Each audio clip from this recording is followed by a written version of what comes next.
사도신경 하심으로 주님 앞에 예배 올려드리겠습니다. 나는 전능하신 아버지 하나님 천지의 창조주를 믿습니다. 나는 그의 유일하신 아들 우리 주 예수 그리스도를 믿습니다. 그는 성령으로 잉태되어 동정녀 마리아에게서 나시고 본디오 빌라도에게 고난을 받아 십자가에 못 박혀 죽으시고 장사된 지 사흘 만에 죽은 자 가운데서 다시 살아나셨으며 하늘에 오르시어 전능하신 아버지 하나님 우편에 앉아 계시다가 거기로부터 살아있는 자와 죽은 자를 심판하러 오십니다. 나는 성령을 믿으며 거룩한 공교회와 성도의 교제와 죄를 용서받는 것과 몸의 부활과 영생을 믿습니다. 아멘. 찬송가는 363장입니다. 찬송가 363장, 새 찬송가로 337장을 다 같이 찬양하시겠습니다.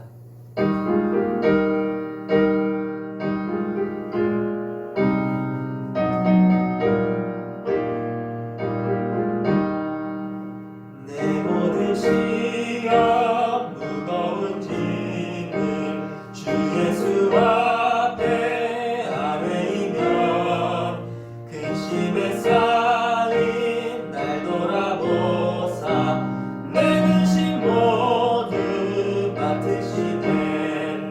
무거운 짐을 나 홀로 지고 견디다 못해 쓰러질 때 불쌍히 여겨 구원해 주님, 은혜의 주님 오직 예수.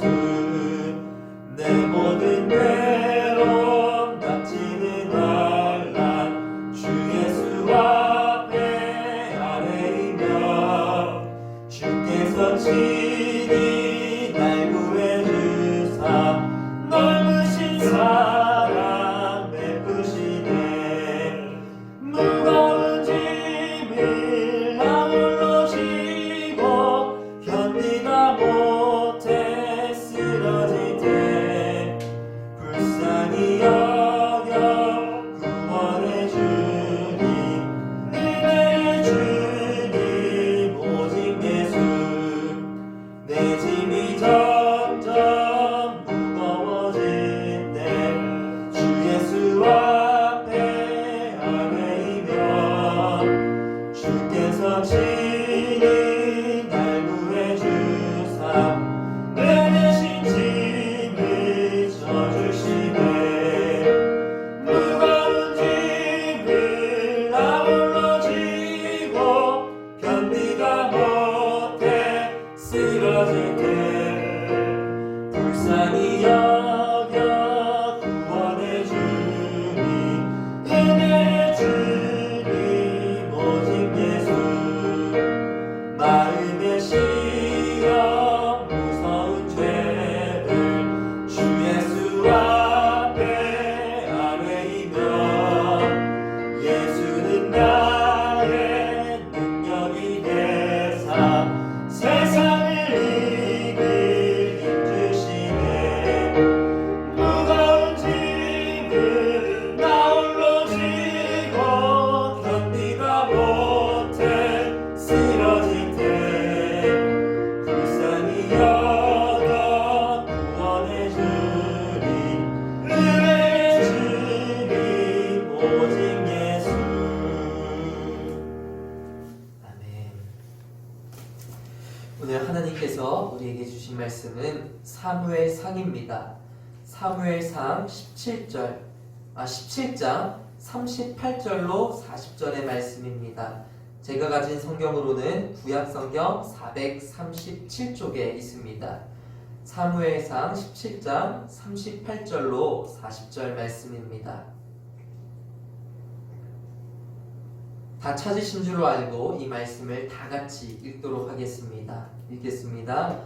이에 사울이 자기 군복을 다윗에게 입히고 노투구를 그의 머리에 씌우고 또 그에게 갑옷을 입히매 다윗이 칼을 군복 위에 차고는 익숙하지 못하므로 시험적으로 걸어보다가 사울에게 말하되 익숙하지 못하니 이것을 입고 가지 못하겠나이다 하고 곧 벗고 손에 막대기를 가지고 시내에서 매끄러운 돌 5을 골라서 자기 목자의 제구 곧 주머니에 넣고 손에 물매를 가지고 블레셋 사람에게로 나아가니라.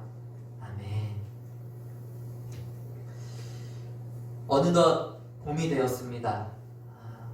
신촌부터 아현까지의 거리에는 이 벚꽃들이 참 이쁘게 피어나고 또한 다른 꽃들도 이제는 자신의 색깔을 드러내기 시작했습니다. 정말로 바야흐로 봄이라는 겁니다. 그런데 이 세상에는 봄이 왔지만 아직 우리의 삶에는 봄이 찾아오지 않은 것 같습니다. 봄이 되어서 사람들이 꽃 구경을 하러 제법 거리에 나오고 있지만 아직 완전히 잡히지 않는 질병으로 인해 학교의 개학은 3차 연기를 넘어서 이 4차의 연기를 고려하고 있으며 이미 여러 해 대학들은 지금 저희가 이렇게 온라인 예배를 드리는 것처럼 온라인 강의로 수업을 하고 있습니다. 그리고 여전히 약국 앞에는 사람들이 장사진을 펴고 마스크를 사기 위해 기다리는 모습을 우리는 심심치 않게 볼 수 있습니다. 즉 이 세상에는 봄이 찾아왔지만 여전히 우리의 불안은 우리의 삶에 자리 잡고 있다는 것입니다. 그리고 생각을 해보면 이렇게 봄이 왔다라는 것이 우리들에게 이 불안과 어떤 답답함과 또 이 두려움을 더욱더 가중시키고 있지 않나 생각해 보게 됩니다. 차라리 날씨가 춥고 꽃도 피지 않았다면 불편해도 그냥 날씨가 추우니까 이렇게라도 생각을 하겠는데, 날씨는 따뜻해지고 세상은 점점 아름다워지는데 제대로 나가보지도 못하고 뭔가 스트레스를 풀 것도 없이 여전히 똑같은 격리 생활을 해야 하는 우리들을 볼 때 뭔가 더 처량해지는 것 같은 느낌을 받습니다. 그리고 또 이 봄이 오기 전에 이 질병이 잡혀야 괜찮아지지, 봄이 오고 나면은 더욱더 이게 퍼져나가는 속도가 빨라질 것이다, 이런 이야기들이 또 있었거든요. 그래서 막상 봄이 와서 세상이 아름다워지기는 했는데 그 가운데서 우리의 불안이 여전히 우리의 가운데 자리 잡고 있다는 겁니다. 그러나 이 시간 우리는 이런 불안할 때일수록, 우리의 불안이 점점 더 커지고 여전히 우리의 마음 안에 있을 때일수록 다른 것을 의지하는 것이 아닌 이 불안을 통해 하나님을 붙잡는 기간이 되기를 소망합니다. 그러면 우리가 이 기간을 통해서 답답함을 넘어서서 처량함을 넘어서서 우리가 하나님의 역사를 보게 될 줄로 믿습니다. 그런 의미에서 우리가 이렇게 고백하길 원합니다. 불안으로 하나님을 붙잡읍시다. 아멘. 그런데 이 표현이 굉장히 중요한 표현입니다. 하나님을 붙잡기는 붙잡는데 무엇을 통해서 하나님을 붙잡는가? 불안을 통해서 하나님을 붙잡는다라는 겁니다. 우리가 무슨 기쁨을 통해서 하나님을 붙잡고 행복을 통해서 하나님을 붙잡고 뭐 우리의 성공을 통해서 하나님께 나아가는 것이 아니라 우리의 불안을 통해서 하나님께 나아간다라는 겁니다. 그러면 우리가 무엇을 보게 되는가? 답답함이 아니라 하나님의 역사를 보게 된다라는 것이죠. 우리의 불안을 통해 하나님께 나아가며 하나님의 역사를 보게 된다는 겁니다. 이게 무슨 이야기인지 오늘 본문의 말씀을 통해서 좀 알아보고자 합니다. 이 말씀을 통해 불안한 이 시기 스스로를 정비하셔서 불안을 통해 절망과 원망이 아닌 하나님의 역사하심을 경험하는 성도님들이 되시기를 주님의 이름으로 축복드립니다. 오늘의 말씀은 다윗의 이야기입니다. 아주 유명한 이야기인데요.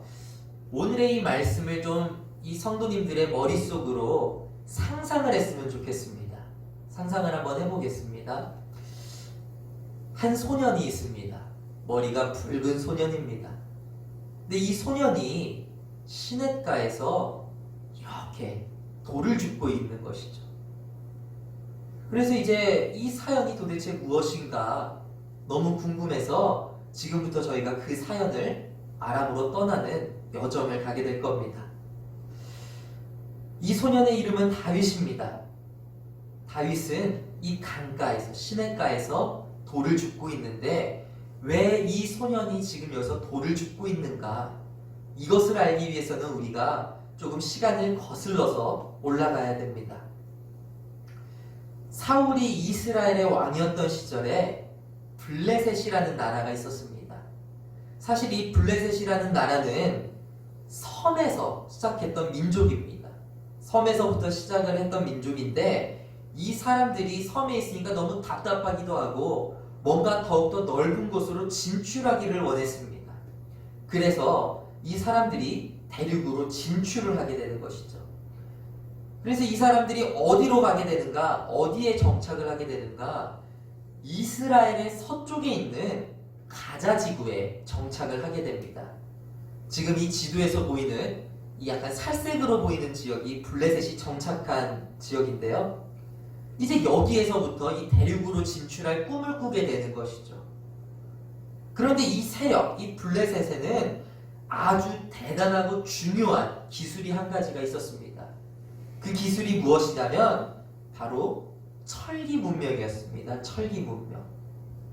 이때 당시에 이제 이스라엘은 어떤 문명을 가지고 있었는가? 철기 문명이 오기 전인 청동기 문명을 가지고 있었습니다. 그러면 제가 질문을 하나 드리겠습니다. 철로 만든 무기가 셀까요? 청동기로 이제 청동으로 만든 무기가 셀까요? 당연히 철로 만든 무기가 셉니다. 이거는 사실상 비교가 안 되는 겁니다. 이제 조금 더 이해하기 쉽게 치자면 어떤 사람이 1대1로 싸우는데 한 명은 강목을 들고 싸우고 한 명은 쇠파이프를 들고 싸우는 그런 느낌입니다. 그러면 둘이 싸우면 누가 이기겠습니까? 물론 가끔씩은 강목을 든 사람이 이길 때도 있겠죠. 뭐 어떻게다 급소를 제대로 찔렀거나 아니면 전략을 잘 짰다거나 하면은 강목 든 사람이 쇠파이프 든 사람이 이길 수 있죠. 근데 그냥 힘 대 힘으로 꽝 부딪히면 대부분은 이 쇠파이프 든 사람이 이기지 않겠습니까? 이게 마찬가지라는 것이죠. 블레셋은 철기 문명을 가지고 있고 이스라엘은 청동기 문명을 가지고 있습니다. 이 두 나라가 꽝 하고 싸웠을 때 이스라엘의 하나님의 도움을 받으면 이 굴이 있고도 청동기 있고도 싸워서 이길 수 있죠. 이길 때가 있죠. 근데 막상 그냥 1대1로 빵 부딪히면 블레셋을 이길 재간이 없는 겁니다. 이스라엘이. 그래서 실제로 하나님의 도움이 없으면 싸우는 족족 블레셋이 이스라엘을 이기게 되는 것이죠. 그래서 이제 실제로 사무엘상 4장에 보면 이스라엘이 목숨처럼 여기는 언약궤를 너무 허망하게 그냥 뺏길 정도로 이게 전투력의 차이가 난다라는 것이죠. 무기로만 봤을 때 이 블레셋이 엄청나게 강점이 있는 나라였다라는 것입니다. 그런데 이 블레셋에게 설상가상으로 영웅 같은 호걸이 한 명 등장을 하게 됩니다. 이 사람이 얼마나 대단한 호걸이었냐면 키는 3m 가까이 된다고 표현할 정도로 큰 사람이었고요. 이 50kg짜리 갑옷을 입고도 이 몸을 자유자재로 움직일 수 있는 사람이었다고 합니다. 제가 군대를 다닐 때 군장을 매면은 20kg짜리를 맸거든요. 근데도 제가 걸어 다니는 것만 겨우 하지 뛰어가는 것조차 뭐 하나 제대로 하고 싶은 행동을 하는 것조차 몸에 부담이 굉장히 많이 옵니다. 그런데 블레셋에 호걸이 한 명이 나타났는데 이 사람은 50kg짜리를 입고도 마음대로 움직일 수 있다는 것이죠. 그리고 이 사람이 쓰는 무기가 또 어마어마했는데요. 이 어머니들이 옛날에 이 배를 짤 때 보면은 큰 배틀에서 이렇게 배를 짜잖아요. 그 배틀의 한 기둥을 그냥 들고 싸우는 느낌이랍니다. 그 정도로 큰 무기를 들고 휘두르면서 싸우는 사람이 나타났다라는 것이죠. 무기를 한번 휘두를 때마다 5명, 6명이 그냥 나가 쓰러지더라는 겁니다. 그 사람의 이름은 골리앗이었습니다. 다시 말하면 이 블레셋은 사울이 이스라엘의 왕이었던 시절에 그리고 이 이스라엘이 아직 청동기 문명이던 시절에 블레셋은 철기의 문명을 가지고 있었고요. 또한 골리앗이라는 이 시대에 다시 없을 호거를 얻게 되는 것이죠. 그러면 블레셋의 입장에서는 더 이상 지체할 필요가 없는 겁니다. 영토를 확장하기 위해 나갈 충분한 준비가 다 된 것이죠. 그래서 지체하지 않고 블레셋은 이 골리앗을 앞세워서 전쟁을 하게 됩니다. 그러면서 블레셋이 엘라 골짜기라는 곳까지 아주 그냥 스트레이트로 오게 되는 것이죠. 이 엘라 골짜기로 온 이유가 무엇이냐면 이 해안가에서 엘라 골짜기를 통하기만 하면 이 베들레헴, 예루살렘, 그 다음에 이 사울의 이 수도였던 기브아까지 가는 길이 쭉 뚫리게 되거든요. 그러니까 이 엘라 골짜기만 뚫으면 블레셋은 웬만한 싸움은 다 이길 수 있는 겁니다. 근데 또 반면 이스라엘의 입장에서는 이 엘라 골짜기가 뚫려버리면 자기 수도가 함락되는 것은 시간 문제거든요. 그래서 이스라엘의 군대들이 몽땅 엘라 골짜기라는 곳으로 몰려오게 됩니다. 그래서 이렇게 이 골짜기를 두고 블레셋과 이스라엘 진영이 대치를 하게 되는 것이죠. 이 싸움이 얼마나 중요하냐면 거리가 짧은 거리가 아닌데 사울 왕이 직접 이 전투를 지휘하러 올 정도였습니다. 이렇게 대단한 싸움이 벌어지게 된 것이죠. 그리고 이곳에서 폭풍 전야 같은 긴장감이 흐르고 있는 겁니다. 그런데 일단 여기서 우리는 이스라엘의 마음을 헤아려 볼 필요가 있겠습니다. 이스라엘은 어떤 마음으로 이 블레셋을 막아섰을까요? 블레셋이 이제 쳐들어와가지고 엘라 골짜기까지 왔을 때 이스라엘도 진을 쳤잖아요. 그때 이스라엘의 마음은 어땠을까요? 아니 감히 여기가 어디라고 쳐들어와? 니까짓 게 이런 마음으로 이 블레셋을 막아섰을까요? 아니었습니다. 이스라엘은 참담하고 답답한 마음에 더 가까웠습니다. 지금 앞에 쳐들어온 이 블레셋의 사람들은 철기 문명에 예전에 싸워봤더니 우리가 상대도 되지 않더라. 얘네 무기는 어마무시하더라.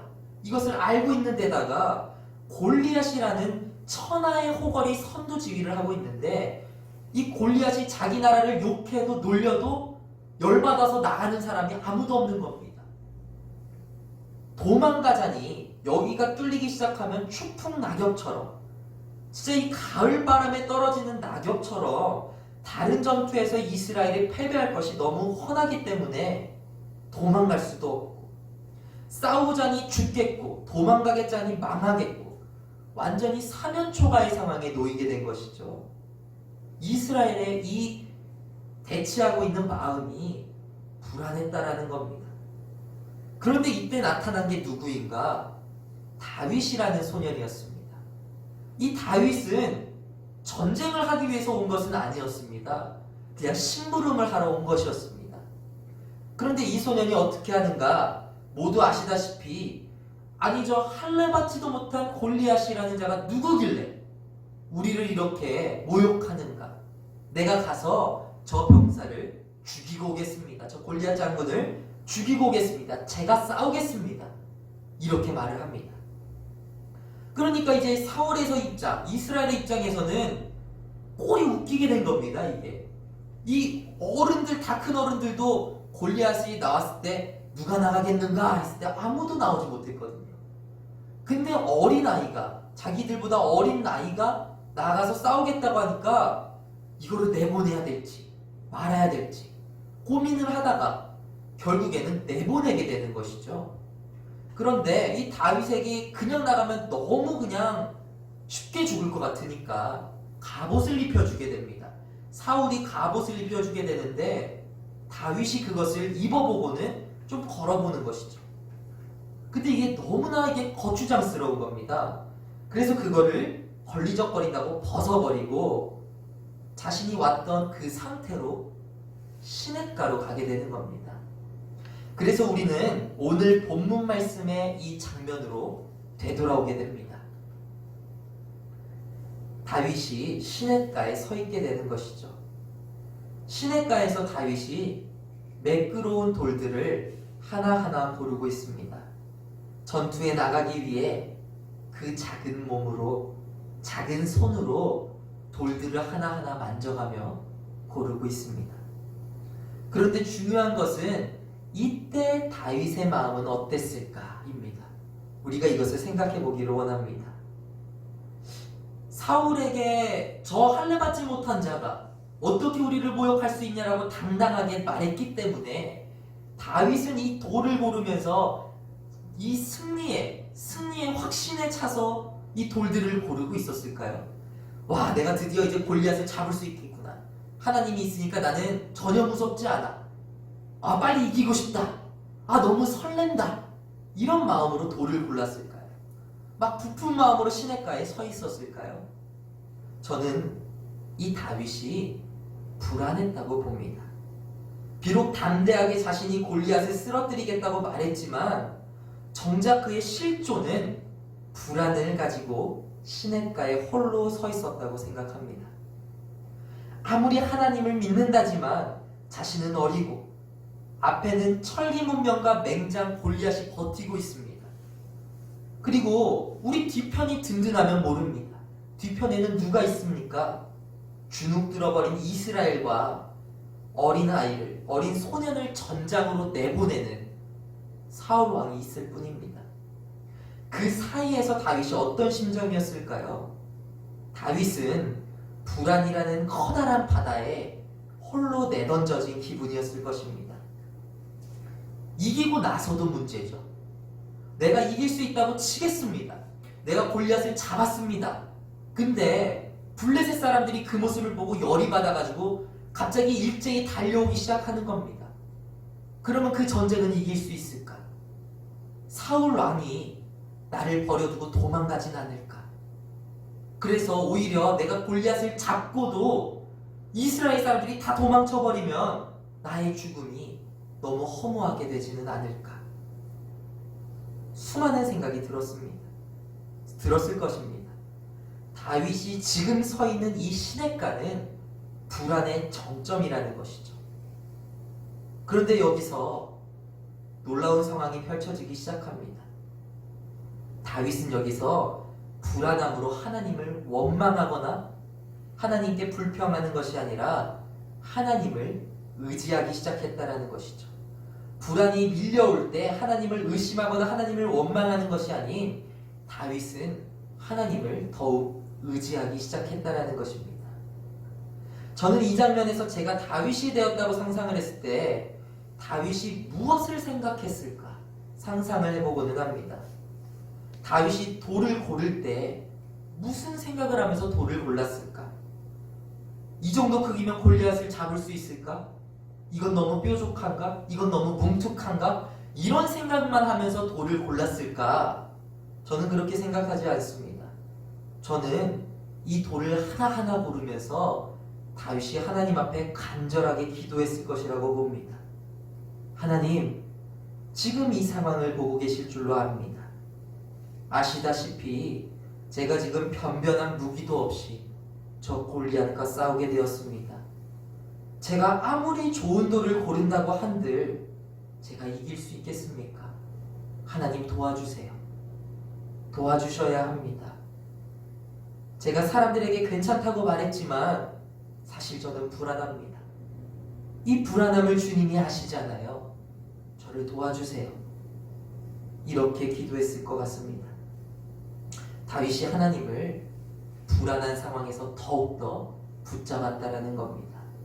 사울이 주는 갑옷을 의지한 것도 아니고 자신의 싸움 실력을 의지한 것도 아니고 하나님을 의지하기 시작했다라는 겁니다. 그리고 그 결과 우리는 모두 알고 있지만 다윗이 고른 그 돌은 그 거대한 골리앗을 무너뜨리게 됩니다. 다윗은 하나님의 일하심을 경험하게 된 겁니다. 어떤 사람들은 다윗이 돌팔매질을 너무 잘해서 골리앗을 이겼다. 어떻게 보면 다윗이 이기는 게 당연한 것이다. 이런 식으로 설교를 하시는 분들도 간혹가다 봤어요. 돌팔매질을 열심히 해왔기 때문에 이길 수밖에 없었다. 뭐 이런 식으로 설명을 하시는 분도 있는데 실제로 싸움을 보면요. 사실은 절대 불가능한 겁니다. 물맷돌 하나로 이 철로 무장한 이 적을 한 방에 쓰러뜨린다? 이거는 어불성설입니다. 근데도 다윗은 이 전투에서 승리하게 되는 것이죠. 다윗이 물론 돌팔매질을 열심히 했겠죠. 잘했겠죠. 근데 이것은 하나님의 도움이 없이는 절대로 이길 수 없는 싸움이었다라는 겁니다.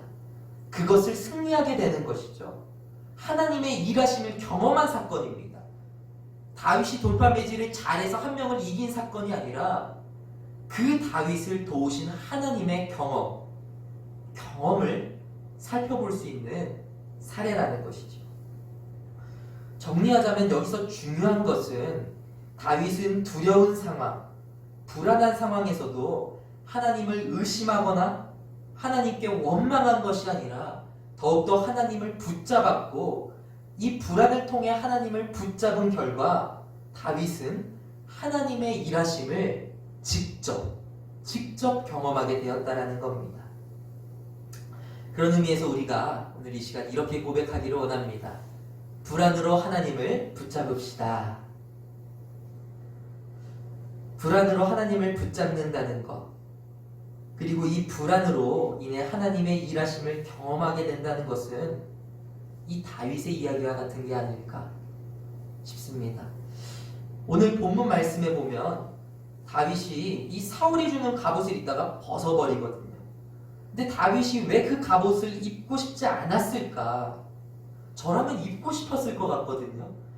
이게 걸음걸이가 아무리 불편하다고 해도 이 갑옷이 창 한 번 막아낼 수 있다면, 주먹질 한 번 더 막아낼 수 있다면, 발길질 한 번 막아낼 수 있다면 저는 거추장스러워도 불안해서 그걸 입었을 것 같거든요.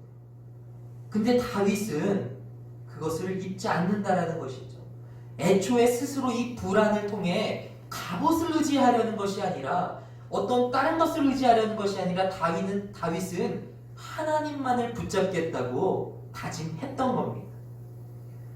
이 불안과 두려움 속에서 하나님을 의지하기로 했을 때 다윗이 하나님의 이 일하심을 경험했다라는 것이죠. 또 돌려 말하면 이것은 다윗의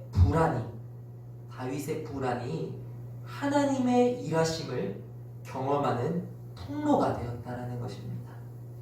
그런 의미에서 이 말을 이 시간 가슴에 새기기를 원합니다.